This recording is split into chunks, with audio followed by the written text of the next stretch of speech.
I'm Bishop Jennifer Reddall of the Episcopal Diocese of Arizona with some thoughts about the recent shooting in Buffalo that I'd like to share.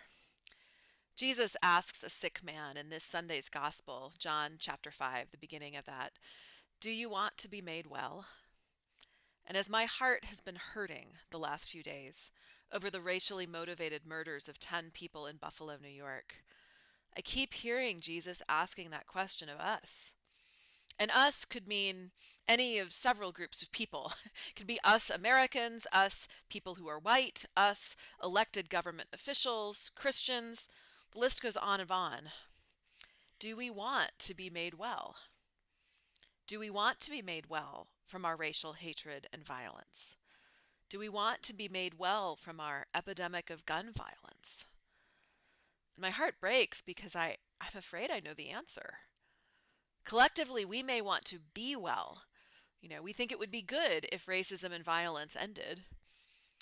But collectively, I do not believe today that we have the fortitude or the courage or the faith to do what it would take to be made well. To be made well would be to allow ourselves to be changed. And I could list all the steps and areas that I believe are necessary to be changed. Other people have different lists of all the steps that it would take.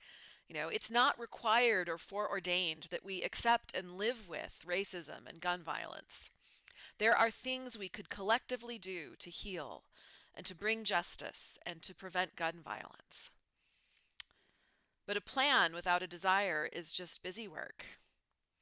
So until we want to be made well, people bear the cost in Buffalo and in all the other racially motivated shootings in our nation and in our schools as our children die in shootings. I do have faith in this. Jesus wants us to be made well.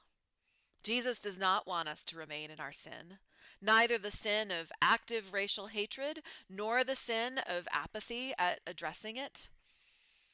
And those of us who do want to be made well cannot give up in our actions, in our teaching, in our advocacy.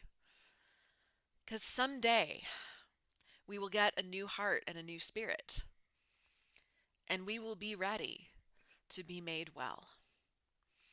I pray that day is soon.